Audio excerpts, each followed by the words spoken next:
G'day, we're Keza and Steve. We've swapped the daily grind for the big lap. 12 months in our Ford Everest and off-road caravan with our spoilt furry child, Nala.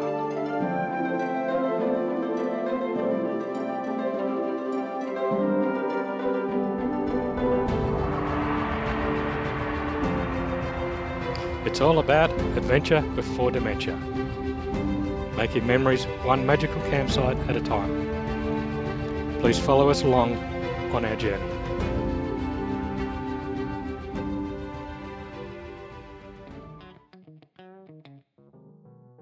Leaving Portland, we went across the border into South Australia and into Mount Gambier, where we took in the Blue Lake, a stunning natural occurrence created from a volcanic explosion thousands of years ago.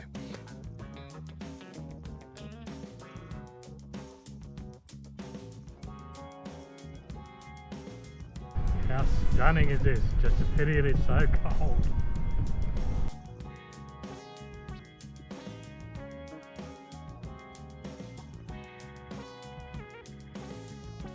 Blue Lake is this wild burst of electric blue sitting in an old volcano. Super bright, super still, and honestly way cooler in person than any photo gives it credit for.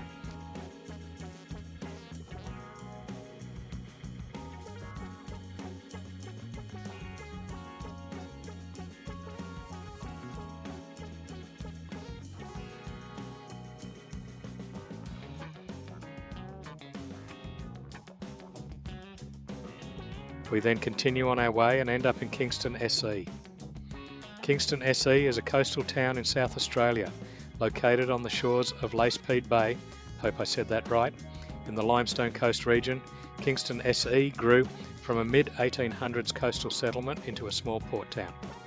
Known to First Nations people as Tangalon, it later expanded around Maria Creek and Cape Jaffa, evolving through rail links, fishing and maritime trade into the relaxed seaside community it is today. Just going for a walk along Kingston SE Jetty. A long way from the water. A long way from the water. Kingston SE's first jetty was built in 1864 to 65, later joined by a much longer 1876 version that storms eventually destroyed. The remaining structure became today's jetty, a short historic remnant that once drove local fishing and trade.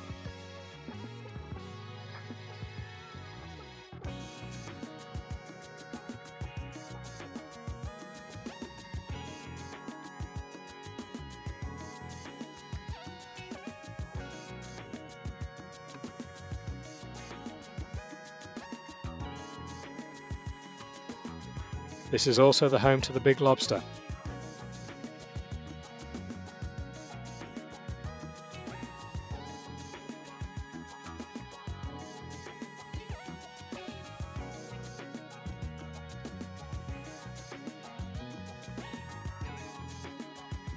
We camped out at Will's shack. The only way we found to book here is to contact Will directly. We got his contact details from Wiki Camps. It cost $30 for us for one night. Will has a fantastic setup, plenty of room for all types of camping, and it's not hard to find a level spot to set up. There are hot showers, clean flushing toilets, washing machine and dryer, and is dog friendly.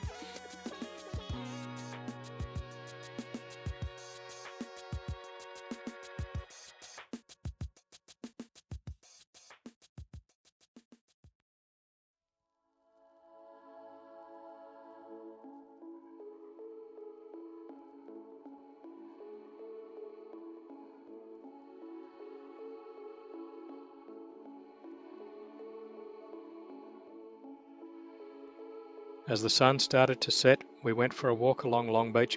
Nala enjoyed the run chasing the ball. This beach is firm and suitable for 2- and 4-wheel drive vehicles. There was a caravan set up on the beach and a Google search told us it was permitted. The sunset was spectacular.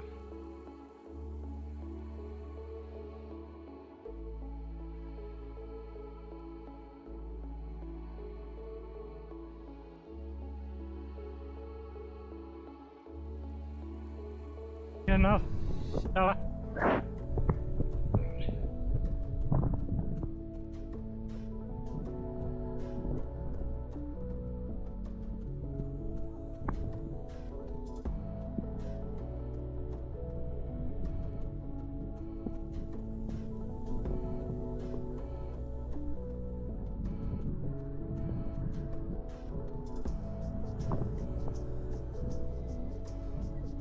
Where's the ball?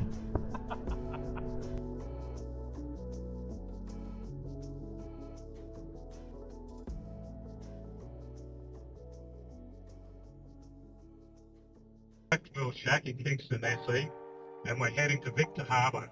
We've got a little hip camp just outside of Victor Harbour where we're going to stay for 2 nights.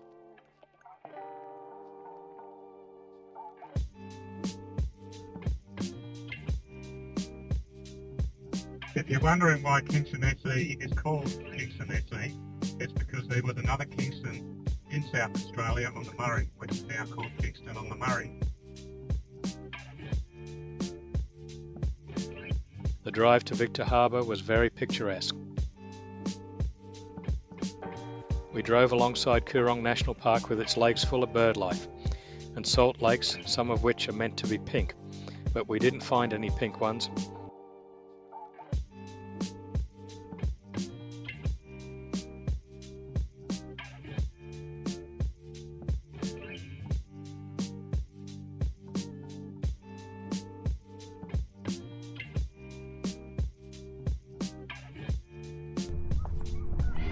Founded in 1866 beside Lake Albert, Meningie developed as a Coorong service town shaped by Ngarrindjeri culture, pastoral expansion, overland routes and early paddle steamer transport supporting regional trade. Ostrich riding bushranger John Francis Peggotty terrorised Coorong travellers near Meningie, staging eccentric gold-laden hold-ups before vanishing after a fatal 1899 shootout. So we're driving down the highway towards Talon Bend. Google Maps come up and said we found a faster route. So we took the route and we stumbled across the ferry across the Murray River. Free of charge. Runs every couple of minutes. How good is that?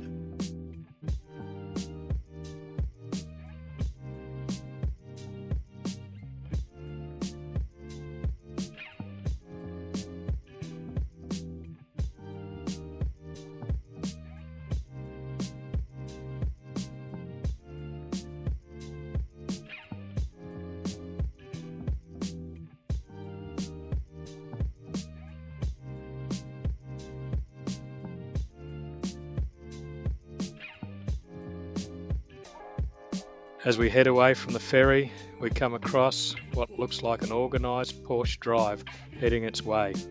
It would have taken several trips to get all of them across if that's where they went.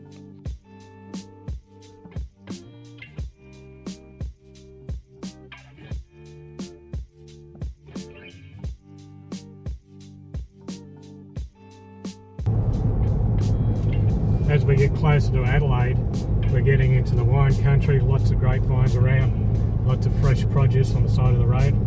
We just pulled over and got a dozen eggs, cost us $7.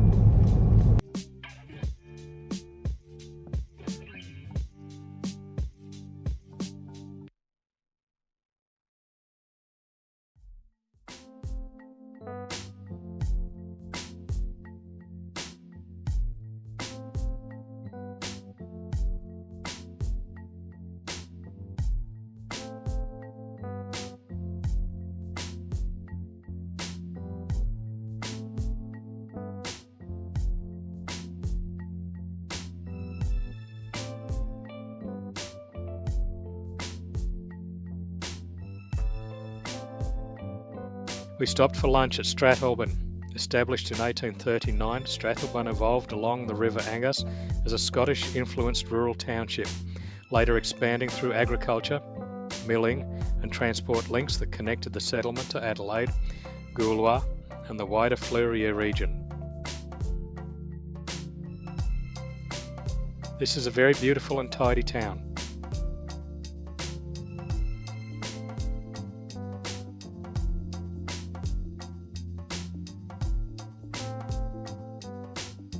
We stayed at Cooinda Retreat, Victor Harbour. This is a hip camp. Sites all have power and water. There are showers and toilets, and we booked a pet enclosed site. Cooinda Retreat is located for easy access to Victor Harbour, shopping and attractions.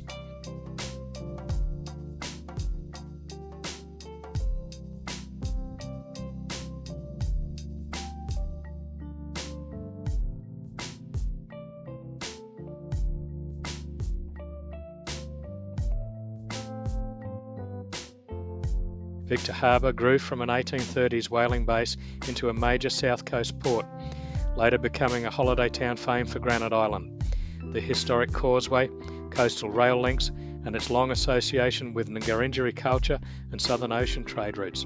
Granite Island is home to a little penguin colony, one of the main attractions of the area. Given the less than favourable weather, and the fact we went to the penguin parade at Phillip Island a few days before, we decided to give it a miss this time around.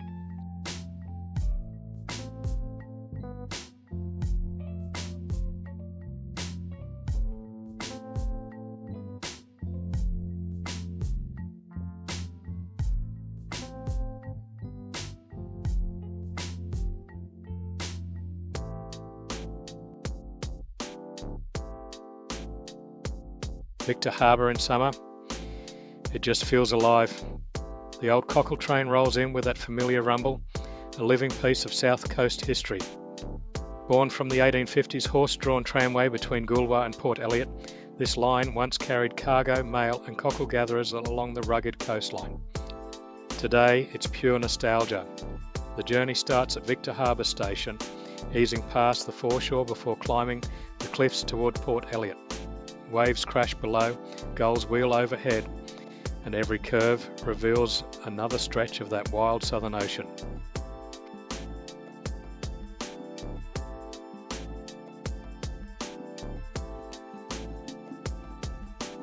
From Port Elliot, the train pushes on to Goolwa, the old river port where paddle steamers once met the sea. It's a simple ride, but somehow it captures everything special about this coastline. History you can hear, scenery you can feel, and a summer tradition that never gets old. That's the magic of the cockle train.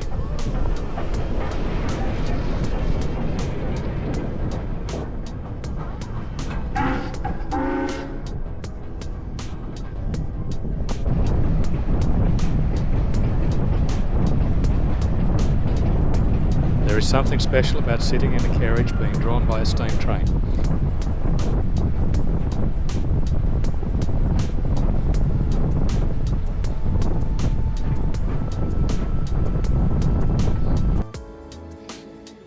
Our first repair on the road. Stabilisers spat the dummy.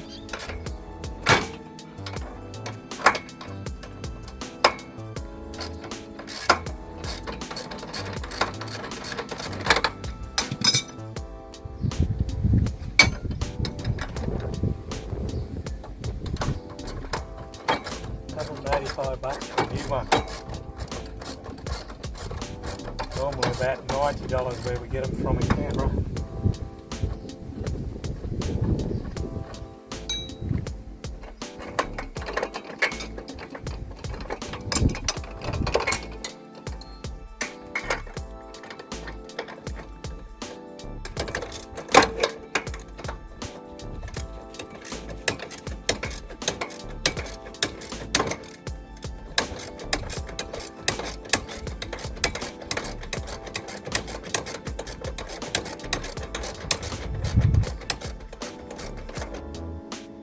Good idea to take a photo and measure before you go to the shops.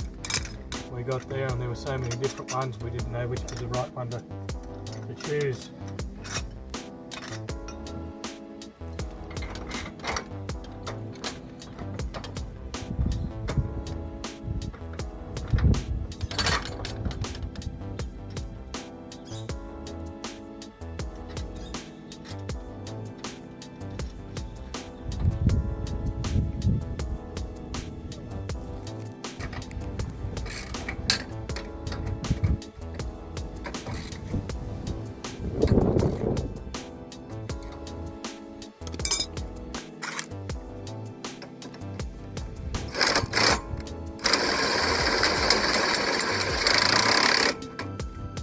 Yeah. Every time we plug into mains water, we seem to get a leak. Okay.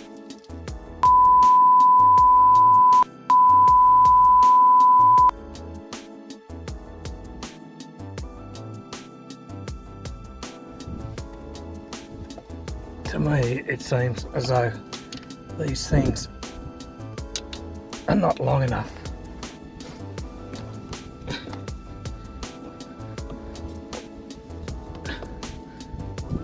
reseat them.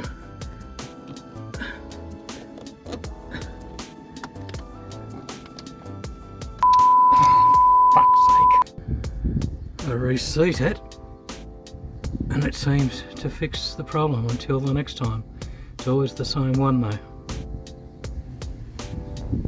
I ordered a new throttle controller from iThrottle.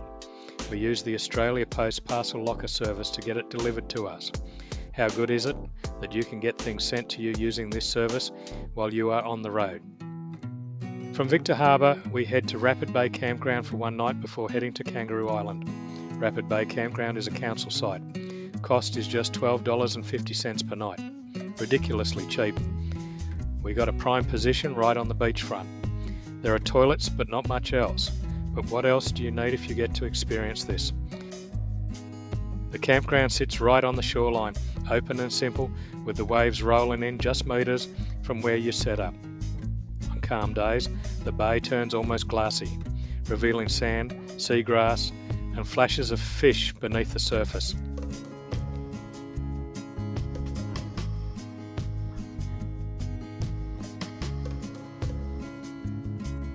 Rapid Bay is one of those places that instantly slows you down. A hidden pocket of coastline framed by towering limestone cliffs and that long sweep of turquoise water.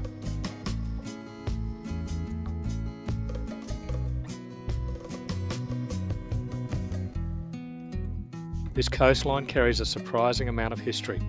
Rapid Bay began as a limestone quarry settlement in the 1940s, supplying stone for Adelaide's growing infrastructure. The old jetty still stands as a reminder of those industrial days, weathered, skeletal and full of character.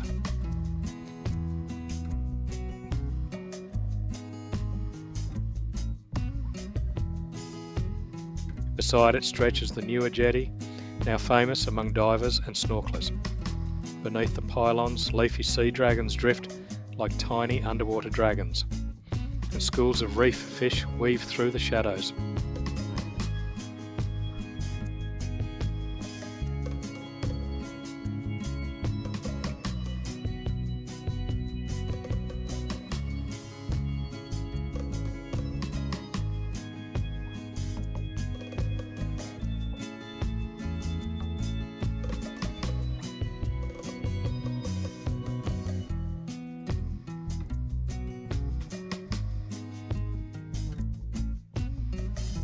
Rapid Bay Campground is one of the few places in South Australia where you're genuinely camping right on the edge of the ocean.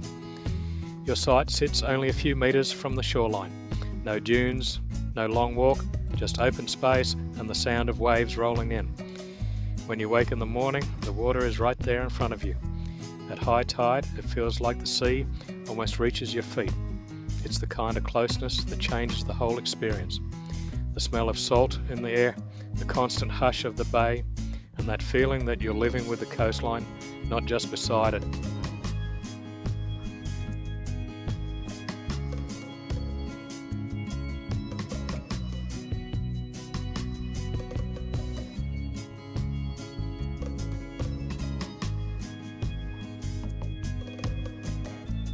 Nala enjoyed her time at Rapid Bay.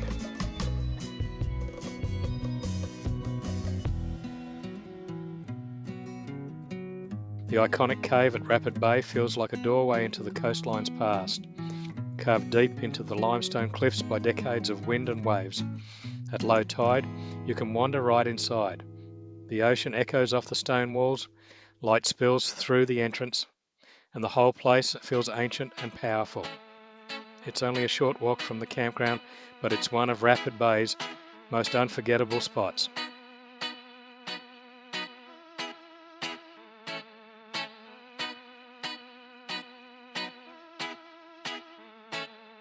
Our time was up, so we reluctantly had to leave this beautiful, unforgettable spot. Rapid Bay is certainly up there as one of the highlights of the lap so far.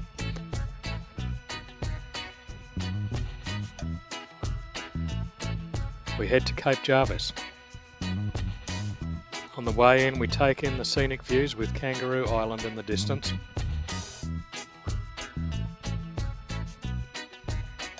Cape Jarvis marks the tip of the Fleurier Peninsula, a rugged coastal gateway to Kangaroo Island. known for its lighthouse, steep cliffs, fishing waters, and sweeping views over the Cape and out to Kangaroo Island.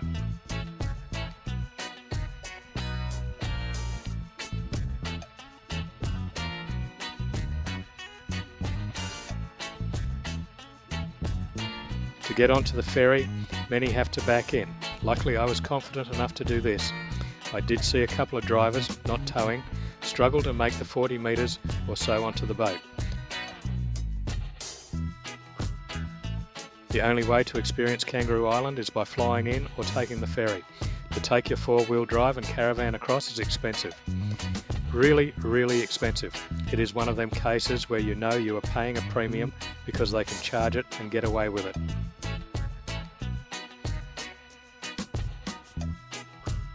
We decided that Kangaroo Island had to be part of our big lap, especially since we could not get to Tassie, or get back in fact, to fit our timelines.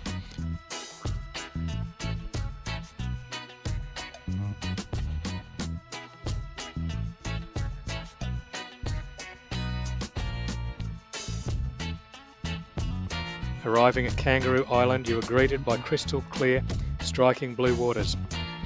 You know you have made the right decision as the ferry moors.